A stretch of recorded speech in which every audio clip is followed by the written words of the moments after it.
From the WNIN Tri-State Public Media Center in downtown Evansville, I'm David James, and this is 2 Main Street. Well, it takes a special person to raise his or her hand to volunteer.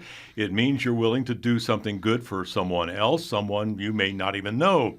It is a selfless act, often not fully appreciated, but certainly essential. Without volunteers donating their time and talents, where would we be as a society? On this program, we salute the fire and rescue volunteers and professionals keeping our families safe in rural communities. Here to help us do that are my guests, John Buckman III and Tamara Carr.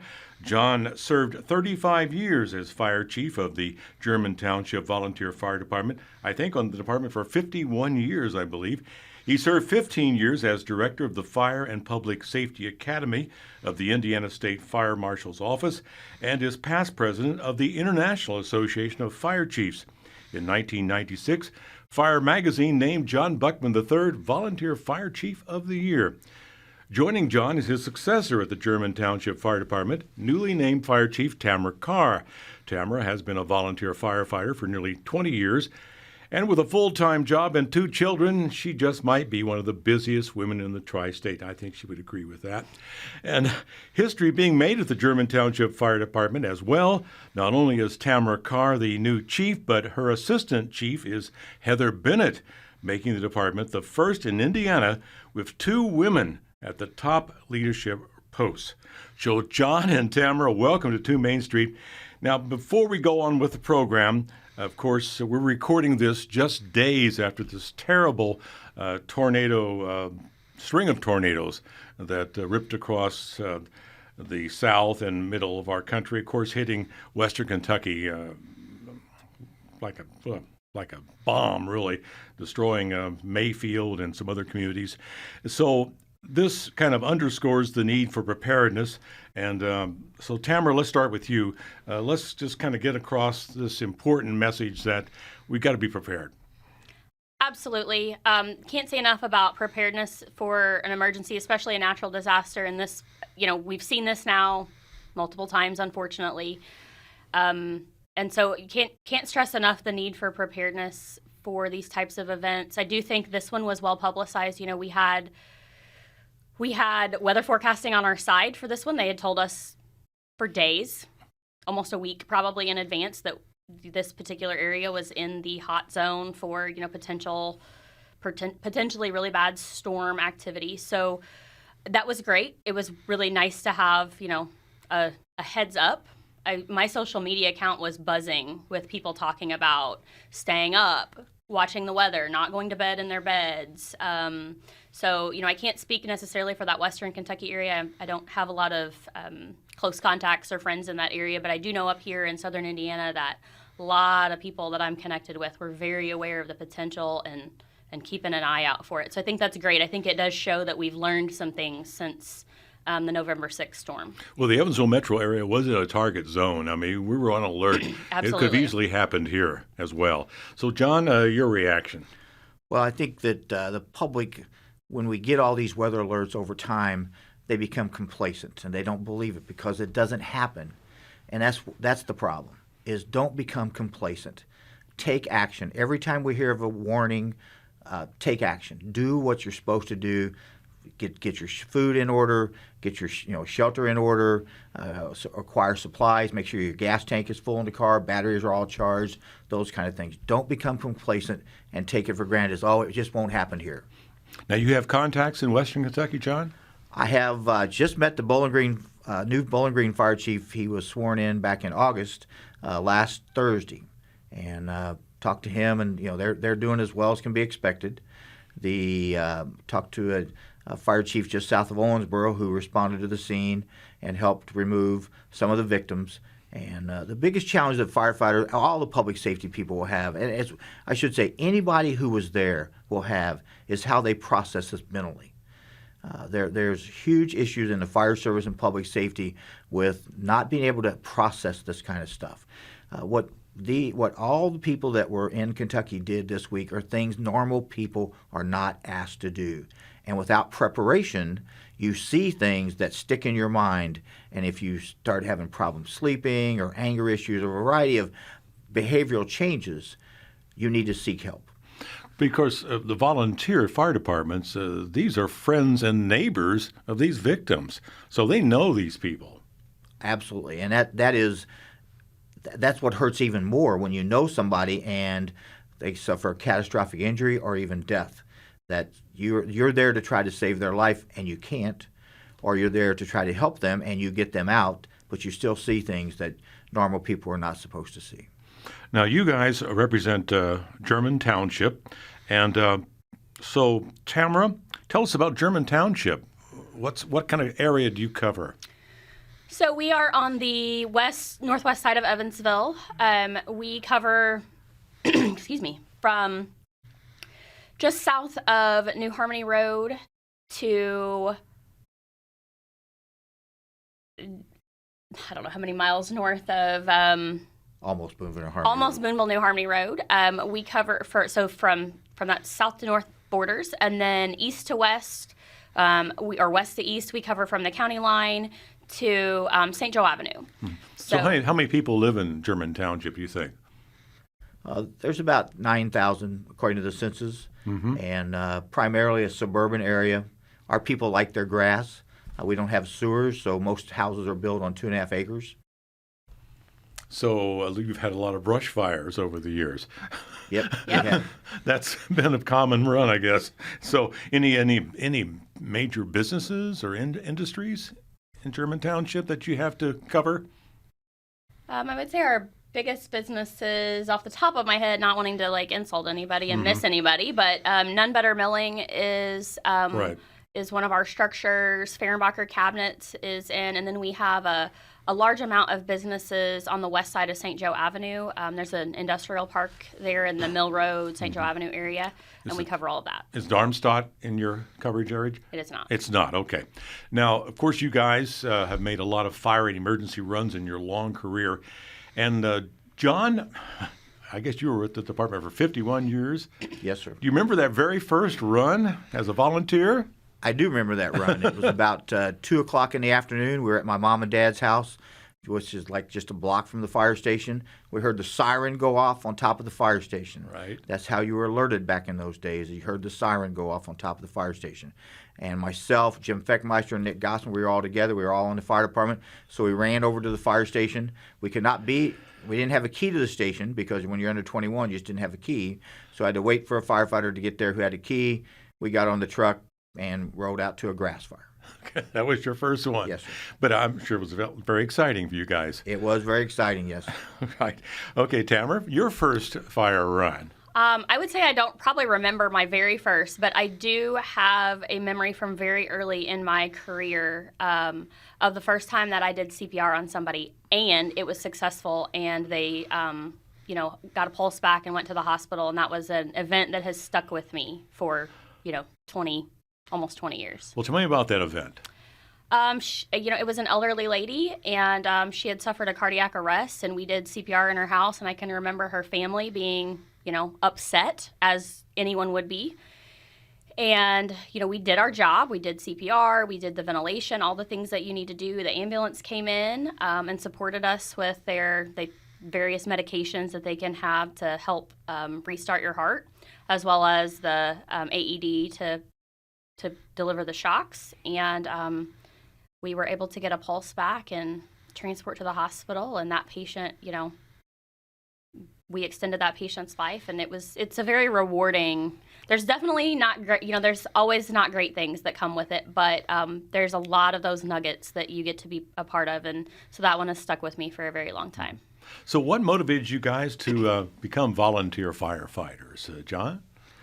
Well, I was a student at Mater Dei High School, and Jim Velker Jr., his father, who owned Helton Velker Hardware on Franklin Street for many, many years, he was a member. And so we knew him. We thought, hey, we would like to do that. Now, the challenge for us to get on the fire department was they only allowed kids, people under 21, whose parents were members. So we had to break the mold and get them to change the rules that would allow us to become members if we had sponsors, an adult sponsor.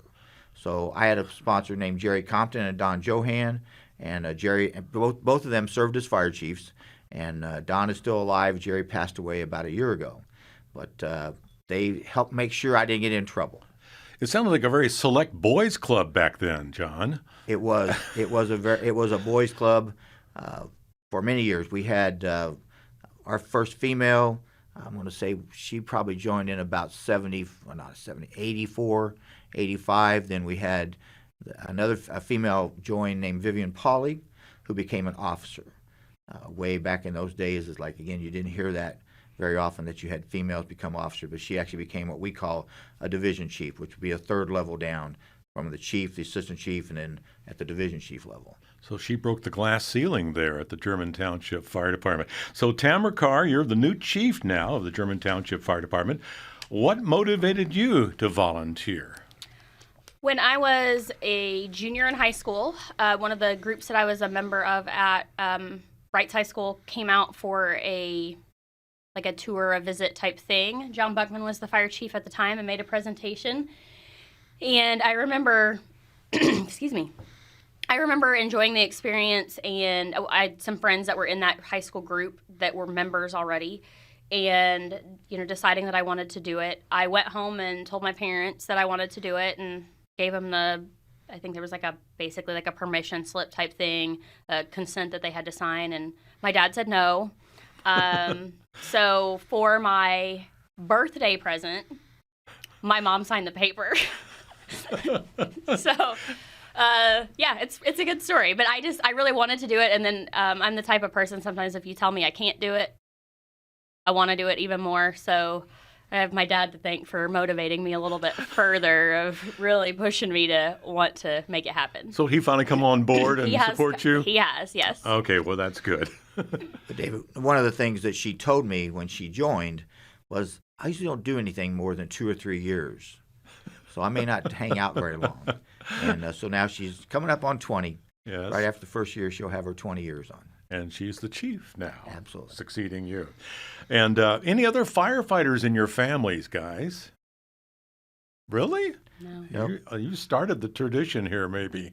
Okay. Now, John Buckman is here, and you have a new book. It's called Fire Chief, Field Notes from My Experience.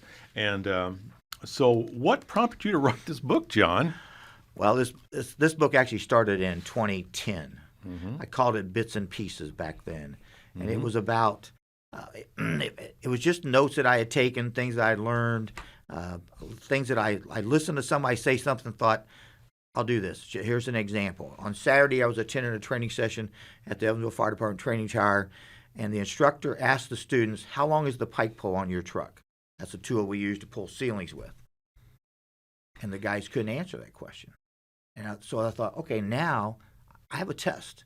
I created a bunch of questions that I will share with the German Township training officers to go, do our people know this? How much hose do we carry on the truck, in the supply bed, in the pre-connects, how long the air packs last? Those are important things, basic skills that people need to know. So that's how that book happened, is I'd be somewhere and I'd see something or hear something and go, man, how do I use this at German Township? I've written many articles over the years for various fire service publications, and they usually come out about a year after an event, and guys will come up to me and go, I remember when that happened. But something would happen at the fire department, something I was involved in that I was frustrated with, and I'd go home and write about it.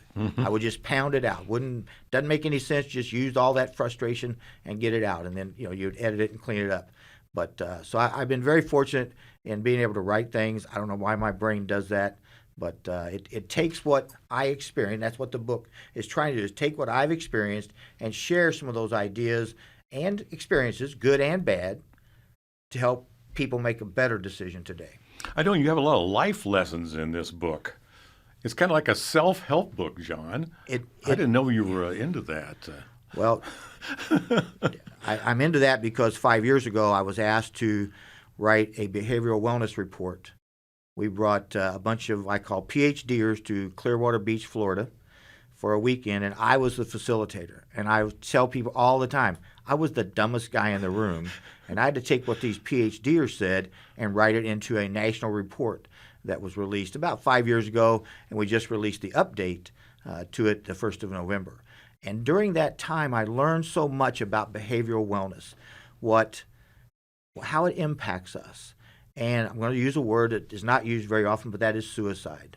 The number one killer of firefighters today is cancer. The number two killer of firefighters today is suicide. The number three killer of firefighters today is cardiac arrest.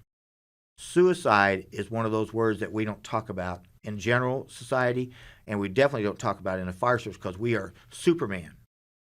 We don't have a kryptonite. Well, we do have a kryptonite. Tamara just talked about her response in doing CPR. Do CPR on a baby and that baby doesn't survive. That will be with you for the rest of your life.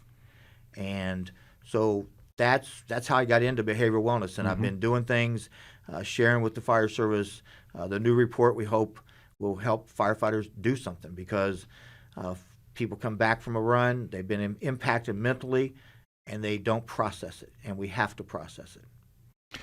I was interested to hear that this list of the reasons of death of firefighters, and there was not a mention of accidents on the job, being killed on a run. And that's very true, David, because we actually are pretty safe on the fire ground. And these are round figure numbers, so I'm not going to, I don't know the exact numbers off the top of my head. But we will kill about 10 people on a scene a year. About 100 firefighters die annually. So 10% of them actually die on the scene. 25 of them will die responding to or returning from the alarm. So it's the driving part that gets them. So that pretty much, I mean, cardiac arrest could be about 50. So we're pretty close. And then there's some in training every year, maybe 3 or 4. I mean, but those are the big numbers. But when we first started studying line of duty deaths, everybody always thought that we killed so many people on a scene, building collapse, floor collapse, that sort of thing. And it wasn't true. That's just very rare. It is rare, but we get a lot of people injured with what we call a close call, that it almost happens. You know, German Township had that in 1979 with the fire at the Silver Bell Tavern, where I sent 9 firefighters to the hospital, and I say I, because I was the incident commander. And the building collapsed, and Silver Bell Tavern was rebuilt. It's still in business today. And about a month ago, myself and 3 of my friends who were at that fire went back to Silver Bell to have dinner for the first time, and got through it. Good food. I highly recommend the food. Now, Tamara, have you had any accidents involving your crew? We have. Thankfully not. My tenure is still fairly new and fairly short, but as a commanding officer in general in the years that I've been in charge, we haven't. But again, like he said, it can be fairly rare, thankfully, but it's definitely something that is always on the radar and we're always trying to prevent. Yeah, that's right. The training, when you go to a scene, you know what not to do, right? Well, so that was the big thing that this German Township Fire Department committed to after the Silver Bell. You will be trained and committed to being a firefighter, because if you're not trained, the likelihood of you being injured or killed increases exponentially. So what went wrong at Silver Bell?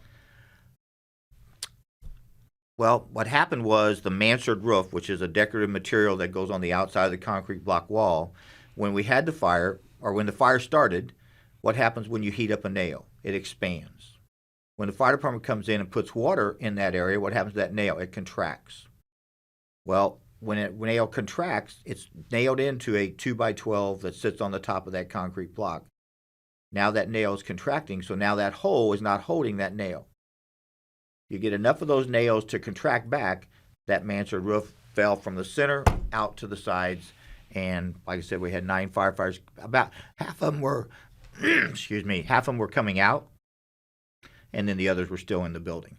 The sad part is that we had been in there and knocked the fire down. The guy operating the truck on the hydrant right in front of Silver Bell said to himself, "Looks like we about got this fire knocked." So he thought the worst was over. Yep, thought the worst was over. That's when accidents usually happen. Yeah, when your guard is down. Well, lessons learned, like you said, you learn a lesson from every run, probably. Yep. Oh, yeah, absolutely. Definitely. Now, as a firefighter, you're obviously the first responder, maybe the first on the scene. And so you not only cover fires, but you're rescuing people from accidents, and you respond to chemical spills. So you prepare for about anything, aren't you? Absolutely. In German Township right now, and this is probably I'm going to use a kind of like John, a round figure, but German Township, as well as I would say a large number of fire departments, our number one response is actually emergency medical incidences. German's making about 800 runs a year, and I would say at least 90% of those calls are medical related. So we are just as prepared for those medical runs as we are for fire and hazmat or car accidents, but we make a lot of in-house medical runs to help people when they're having a bad day. So along with the volunteers, you have professionals. German is staffed. We have part-time employees that staff our stations Monday through Friday, 6 a.m. to 5 p.m. The remainder of the time we are, so from 5 p.m. to 6 a.m. during the weekdays and 5 p.m. Friday to 6 a.m. Monday morning, we are 100% volunteer. Now, are there trained paramedics? Our highest level of medical providers are EMTs, and that's because we are a non-transport service, so we don't really have the need for paramedicine at our level. So either AMR or Scott Township or sometimes potentially Posey EMS will come in to respond as well and transport the patient to the hospital or whatever location they're headed to. So when you get there, you stabilize? Yeah, we come in because the response times for the ambulances can be potentially extended where we're at in the county. So we can come in, stabilize the incident if they're having a cardiac event or an allergic reaction, something that we can quickly change the course for them. That's one main reason why we're there. We can pop in, we can start CPR, we can provide epinephrine if we need to for a bee sting. Like that's something we did this summer, and we can get in there and provide that care ahead of what might be a 5-minute or 10-minute ambulance response, and we can make that difference in those first few minutes while we're waiting for the ambulance to get there. David, that's one of the things that has changed over the years. When you look at in the old days, we did CPR and that was it. Took them to the hospital. Then the paramedics came around, were introduced here in Evansville, and so we were able to do drugs, which saved lives. Then, and at that point, the ambulance service had defibrillators, but the fire departments did not. It wasn't allowed by law. Then the fire department got a defibrillator. So then we had defibrillator. So we arrived 3 or 4 minutes before the ambulance. We can actually shock the person and hopefully restore their heart before the ambulance shows up. Then, and we just purchased what I call thumper machines. We just purchased 2 thumper machines, which mechanically will do CPR and take the human part out of it. In the volunteer world, with limited staffing, that's great because for us to go from the west side to Deaconess or even to St. Vincent, it would take 3 people to do CPR all that way in. Now we have a thumper machine that will do CPR for us. So that's an example of the transition. And the fire departments that staff with volunteers have to keep up with progress. We can't just go, well, we're not going to buy a defibrillator. Well, defibrillators save lives. Thumpers save lives. So what does it take to be a volunteer firefighter? It takes, the biggest thing I think is just the desire to serve? To serve, the desire to help those around you, to be there in someone's time of need. And if you have that, the rest we can work with, the rest we can give you, but you've got to have that desire to help. And I think you have to have good family support too, don't you, to be a volunteer firefighter? Because strange hours, you never know when these things are going to happen. Right. It would certainly be nice for us to schedule runs by appointments, Sure. But that's not going to happen. I guess the thing that I would say is you want to become a volunteer firefighter because you want to make a difference in your community, because that's what it's about. We're in the servant leadership business. When people call, we haul. We do whatever it is that they want us to do, from helping them get back in bed to fighting their house fire. Now, we talked earlier about you had to be a very select group to be a volunteer firefighter, John. You had to know somebody in the family. Now, do we need more volunteers? We absolutely need more volunteers, not just in the Evansville area, but all across this country. The volunteers are experiencing a transition. where used to be when Benjamin Franklin formed the first volunteer fire company in Pennsylvania in 1736, it was about fire prevention and fire suppression.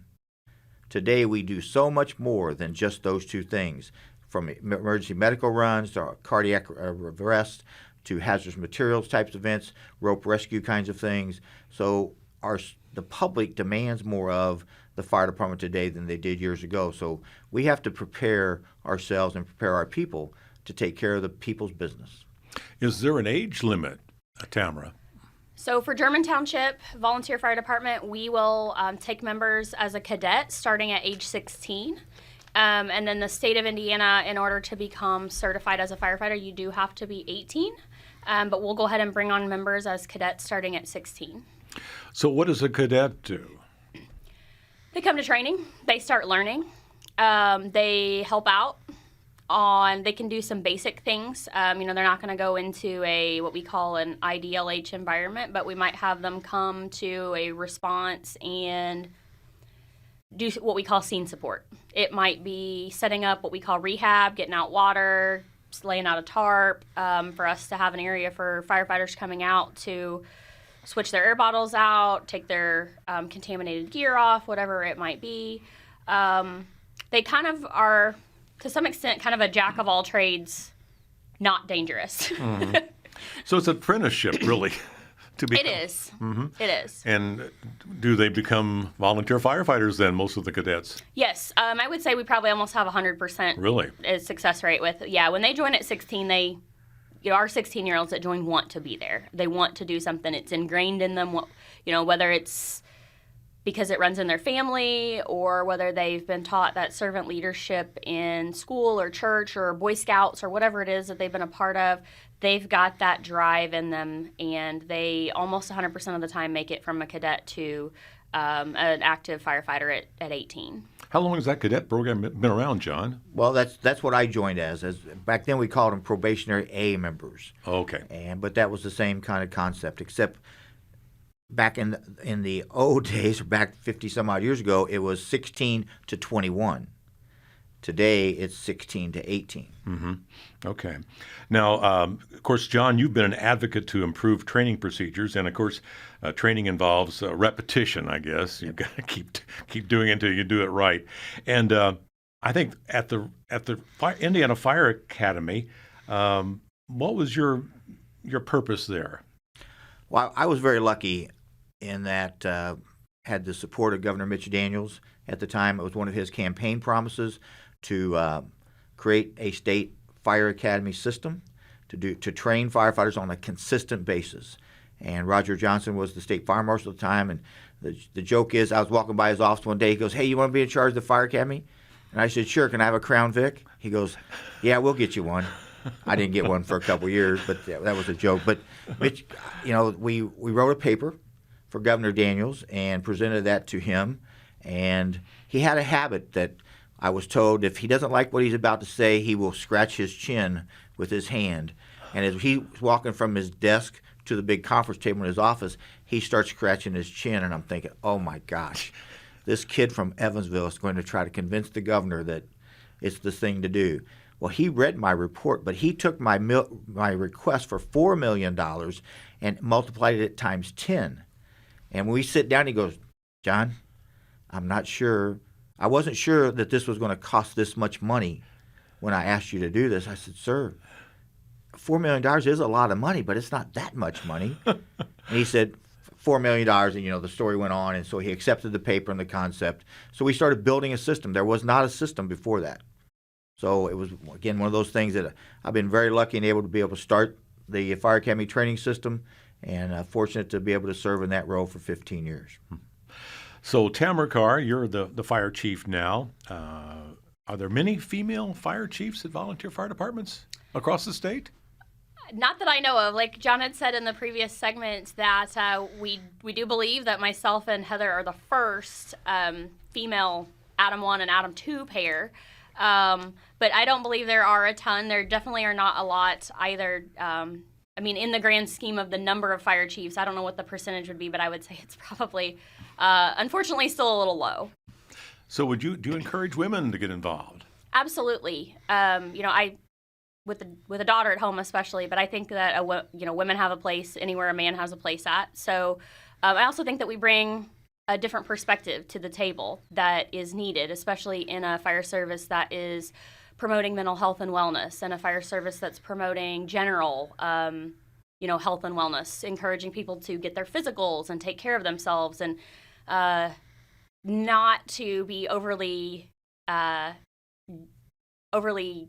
pushing gender roles. But typically, in a lot of instances, I think women are better about taking care of their physical health in a lot of instances, as well as definitely being more cognizant of their mental health and wellness in a lot of aspects. So I think that we bring that awareness to the table. We bring a nurturing, it's more of a female's role to take care of the family historically. And so we come in with the fire service, and we do some of those things in the fire service as well.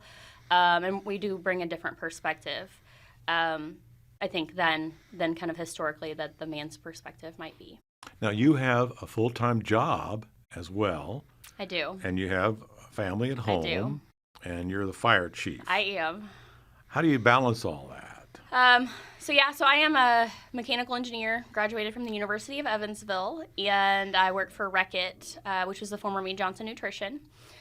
I've been lucky that the part of what's helping me balance is that, with everything that's happened with COVID, my professional career has gone to a portion of work from home, which has helped balance priorities in the household. But additionally, it's just being very busy. So, working all day, covering the things that are needed for the fire department, and then additionally making sure kids get to their activities and things. It's just a very, very, very busy season of life right now. What do the kids think about Mom being a fire chief? They love it. They love it. They get to ride in a car with lights and siren on it. Well, What kid doesn't want to do that? Do they get to go to the fire station? And They do. They climb on the equipment? They absolutely do, and they know all the firefighters. And when we go to my daughter attends Cynthia Heights, and when we go, and my son attends Resurrection, and when we go to their schools for outreach, they are the superstars. Yeah. Mom's here. I usually always try to come, but additionally, my guys are there. My guys or girls are there. They all know who she is. They all seek her out, give her hugs, give her high fives, or whatever it is. So yes, she's been picked up once. The guys convinced me one time last school year to pick her up from school in a fire truck at just normal pickup. We got a lot of dirty looks that day in the parking lot with a fire truck taking up a lot of space. But she's super spoiled to the stardom life of having the mom as the fire chief. So yes, they think it's pretty cool. Well, it is pretty cool. It's one of those professions that, there's a lot of activity there. Of course, there's a lot of downtime too. Yep. But boy, when that siren goes off and everything, it gets into action. Now, response time, of course, crucial. Life and property on the line, and every minute counts. So what's the response time been like? Have you tried to improve that, or is it something that just happens? Well, at German, I would say that we're always keeping an eye on our response time. If we see that it's, trending longer, then that'd be something I'd be taking to my trying to figure out from an operational level. And if it's something that requires funding, I'd be taking to my board of directors, which John is actually the president currently of our board of directors. So I'd be taking that with, potentially a proposal saying, hey, response times are trending in the wrong direction. This is what we've done. This is, maybe my idea, whatever it is. Right now, we looked at it recently. What was our, 6.5 minutes, I was something 7, like that? Yeah. So right now, our average response time is around 6.5, 7 minutes from initial call to having someone on scene. So tell me, David, one of the things that we have done is we had it some years ago, but in the last couple of years, we've actually improved the program, is we have beds at the Casson Drive Fire Station for firefighters to sleep on station. So we can have 2 or 3 people, and then about 2 years ago, we implemented where we will pay them a $50 stipend to come in at 10 p.m. at night, stay till 6 a.m. So we got 2 or 3 people on station to be able to respond quickly, because that's the hardest time, when you got to get up out of your bed at home, get dressed, get in the car and drive to the station, get on the truck. That could be add 4 or 5 minutes to that response time. So that's one of the things we've done in transitioning for the response time. So take me through that, from that first call and what goes after that. When that first call comes in, hey, we need help. Well, our most frequent flyer calls go from a place called Leisure Living there at St. Joe Avenue and Allen's Lane, an older community where we have a lot of elderly people that get sick, that fall, that got to go to the hospital, that sort of thing. So what happens when someone dials 911 is answered at Central Dispatch on Harmony Way, of which my wife, Leslie, is the director there. Oh, there you go. Good plug. I get a plug in there for her. Yeah. And they manage all the calls that come in through the 911 system. And so then once they set off the tones, set off the pagers that the firefighters wear on their belts, and the firefighters then respond to the station, or if it's like during the day or in the evening, we have people on station. 2 people during the day, during the week, and maybe as many as 3 people during the evenings. And so then they get in the truck and respond to the scene. If it's a basic medical run, they'll take in a trauma bag. They'll be taking vitals, getting patient history, getting medication history, that sort of thing. AMR will then show up, and AMR will then take over. If it's an advanced life support event, they will start an IV and do some of their maybe monitoring, put a cardiac monitor on them so you can see what's going on with their heart. And then AMR would then put them in the ambulance and transport them to an hospital. Of course, there are several volunteer fire departments in this area. And what's the relationship between German Township and the other volunteer fire departments? Tamara? I'd say we have a positive relationship with the other volunteer fire departments in the community. We actually have an organization in Vanderburgh County called the Suburban Fire Chiefs Association, and we meet bi-monthly. And it's at least a chief officer from every department, and that includes the city, Evansville Fire Department. Chief Conley usually attends, or someone in his place, as well as someone from the Sheriff's Department normally attends, someone from the EMA, someone from AMR, and someone from Ohio Valley Search and Rescue. And we meet bi-monthly, and we talk about what's going on in the county. What are we doing on our departments? What do we need to be doing from a county level? And so we have a really good working relationship throughout the county between both the other volunteer departments as well as, I would say, the city of Evansville as well. So I know when you have a big scene or something like that, you call for help, and it's almost immediate. The other departments will arrive. Now, John, you're also a photographer, the official photographer for the Evansville Fire Department? Yeah, that's a little odd there, David. No, it's not odd. I've been taking pictures since high school. I got hooked taking pictures in high school when I got a picture of a pie in the face at point of impact. It was lit and it was in focus. And that hooked me. I said, okay, so started taking pictures back then. I've been taking pictures ever since. And I've been taking pictures of fires. And when I was working in Indianapolis, I would go to Indianapolis fires, take pictures there, take pictures all over the country. Where it seemed like wherever I go, something would happen that I could get to go take pictures. But Chief Conley had asked me, well, just say about a year ago, said, and I wasn't getting close or anything like that. He said, but we need to have you formally identified. And Chief Conley said, I'd like to make you the official Evansville Fire Department photographer. Now what that does is I get a vest and I get a shirt that's got EFD photographer, which would get me past the crowd, so to speak. I don't go past, like at a crime scene, I don't go past the yellow tape. I'm just like anybody else, except I'm not needed on the other side of that yellow tape. Mm-hmm. And where firefighters or law enforcement or EMS are. But it's the relationship between the Evansville Fire Department and all the fire departments in this area, where we can go a 50-mile circumference from Evansville, including Henderson and Illinois, is very, very good. Now, memorable photographs that you've taken, besides the pie in the face. Well, I have several, but I guess one of them is a fire on Wagner Avenue where they're ventilating the roof.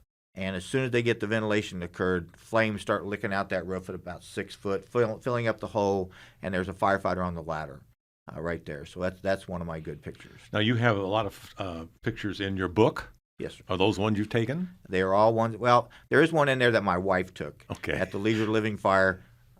Chief Snouts at the time had assigned me a command position, so I couldn't take pictures. So my wife got my camera out and took that picture.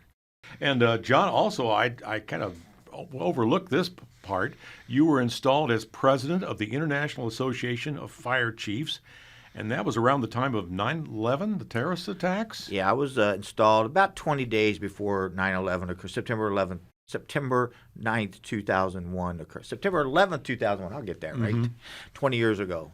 And I don't want to say I was lucky, but I was lucky in that I was actually getting ready to get on an airplane to go to Delaware, sitting with my feet up on my desk at home and talking to Fire Chief Rich Marinucci in Farmington Hills, Michigan.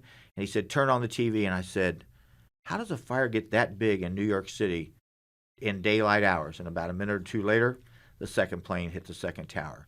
I went to Ground Zero on numerous occasions, talked with firefighters, met and know some of the firefighters that died. Andy Jacobs is one of them that died. Good guy. Met him at Indianapolis's FDIC. But I think, I got to go to the Pentagon and stand in the hole. That was one of the things I wanted to do. I want to stand in the hole of how you could convince somebody to fly a plane into that building.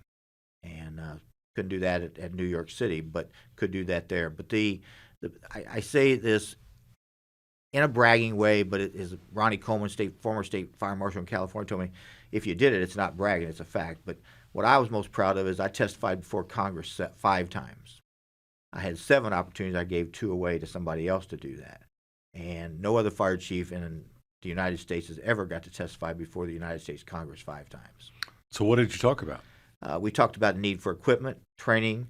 We need money to hire firefighters, and we created the SAFER grant program to which departments can hire firefighters. Or today we have a recruitment and retention program as part of that grant program. So in Indiana, about a year ago, we received a grant through the Indiana Fire Chiefs Association of almost $1 million to help recruit and retain volunteer firefighters in this state. Of course, that event, 9/11, put something else on you guys' plate. You have to worry about terrorist attacks, too. I mean, that's another thing that you have to have in the back of your mind. The world is different today. Even in a suburban area, the world is different, and we have to be aware of those terrorist-like activities because it can happen, and we have to be prepared. So you're dealing with all kinds of scenarios, Tamara. You have to have in the back of your mind anything can happen. Yeah, we call it situational awareness, and it's oversimplified. It's just being aware of your surroundings. It's taking it all in. It's for me, I can cite. I show up to a house. I'm the only one there. It's for a medical run. Someone is very ill. I crack the door open. I'm yelling, fire department. No answer. My spidey sense goes off. This isn't right. It's that kind of response of just being aware and making smart decisions that we're there to help somebody, but you can't get yourself hurt or killed in the process. So it's that we call it situational awareness, but it's that when the hair on your arm stands up. Is that gut feeling? That gut feel, that hair on your arm. It's just and sometimes it's like I said, the gut feeling. It's making those reactions, and sometimes it is being overly cautious. And thankfully, nothing happens. But it's that response in today's day and age, both for domestic terrorism as well as sometimes just unfortunately unsafe things that someone just wants to hurt somebody. Unfortunately. Have you ever really been frightened at a scene, John? Or is it just your instincts just kick in and just your training? Well, I'm not saying frightened, but again, the situational awareness issue is that I feel the anger in that room from the people that are there. Okay. Not the public safety people who are responding, but something went on here for this to happen. It could be a traumatic event. Could have hit somebody with a baseball bat, so on and so forth. I mean, that's the kind of runs that we're talking about. And so I would be aware of that. And the big thing is we have to control the situation. We've got to get those people out of that room because the temperature in that room is rising and something else might happen again. They may decide to attack a firefighter. What Chief Carr just mentioned is I've told firefighters for years, volunteer firefighters specifically, don't go in a house by yourself. And if you go in a house and you have 2 people, one of them needs to be looking at your back. Okay. The other ways, because you have no idea what's going to go on outside there, and then they come into that room and they're angry, or they hear you're treating their mother, and their mother screams out because you hurt her. We didn't hurt her intentionally, but the reaction is, "What are you doing to my mom?" And that is one of that. So that's the awareness, situational awareness that you have to be aware of. That not everybody is happy that the firefighters are there. Okay. So, guys, what hazards do you see over and over again that maybe frustrates you? That people aren't doing or they should be doing? I'm thinking maybe smoke detectors. Would that be one thing that people don't do that, or they are reluctant to do that? Yeah, I think Tamara and I were both going through our head with so many things to answer that it's like which one do we pick? So I'll pick kitchen fires and cooking. Okay. And starting something on the stove, not paying attention to it, going in some other part of the house, and you boil the water out of it, you boil the grease out of it. Now you have a kitchen fire. We at German Township do not seem to have very many kitchen fires, but that is a large number of kitchen fires that occur anywhere in this country because people just don't pay attention. Or they go in, sit down on the couch to watch TV for 10 minutes, they fall asleep. Next thing you know, their kitchen is on fire. Tamara, any pet peeves that you have? I think for me, and we thankfully, to John's point, don't have a ton of these, but I know that, you read the news and they're happening all over, is safe sleep practices for infants, not sleeping with your child directly in your bed, et cetera, because those are, from a firefighter perspective, those are some, and EMS and law enforcement, those are some really traumatic runs to make on a, non-responsive infant. And so preventable. And very preventable. And that would be frustrating. Especially nowadays, there's been so many sleep devices developed that can still allow your child to sleep in your room or next to your bed. Mm-hmm. So it's about using that. It's also about, and it's drug use and intoxication and being safe around your young children with those. Unfortunately, the opioid epidemic is still raging, and we don't see a ton of children affected by those situations, at least not in German Township, but we do see a lot of overdose situations, even in German Township. And so combining safe sleep with, not being intoxicated while sleeping with your children is probably my biggest pet peeve. Okay. Somebody out there listening or watching this program, and they want to be a volunteer firefighter. So what's the first step, guys? The first step would be to contact your local volunteer fire department. If you're close to either in or close to German Township, for us, the best way to get in touch with us would be to go to our website, which is www.germanfire.org. And there's a join link at the top of the page, and there is a Google form that it takes you out to for you to submit your information, and then our recruiting officer will get back in touch with you. For other departments, I can't speak to their information directly. I would say here locally, you could check out McCutcheonville's website or Scott Township's website. Outside of that, John would say, go to the fire department, knock on the door. Look for cars in the driveway. If there's cars in the parking lot, go knock on the door and tell them you're interested in joining, and they will point you in the right direction. So how many people do you have on your force right now? We're about 40 to 45 is our membership roster currently. About 20 to 25 of those are very super active. They're the ones that I see day in and day out making calls, and we are always interested in taking on additional volunteers. We know that life is busy, just like I have a very busy life. And so nowadays it takes more volunteers than it used to because we're all so much busier and we have less time to give probably than maybe when John joined the fire service. And so when it used to take 20 volunteers, it may take 40 volunteers now to provide the same level of coverage to our citizens. So we are always recruiting. So John, you've seen that need grow over the years then from when you first started. Sure. And when you look at it, and I just got this from one of the young guys the other day, he was talking, we're at the station, he's talking about how much he works. I said, well, why do you work so much? And he said, I have dreams. I want a new truck. I want a pole barn house. I want to get married. All these things. Well, back in the days when I first joined the fire department, it was like, I just want a car. That was the biggest thing, is I get a car. Well, so today we're in competition for you to make your choice, whether you go to your basketball game that you're playing as a young adult, or join the volunteer fire department. So that point is we have to we have to entice you. We have to sort of bring you in, open that door, make sure that you're welcome, make sure that you feel good about becoming a member of the volunteer fire department, and that you understand the commitment. This is not something that you decide to do and an hour later you're out fighting a house fire. You're going to have to go through probably about 150 hours of training before you can be released under state law to be an interior structural firefighter. So what kind of training are we talking about?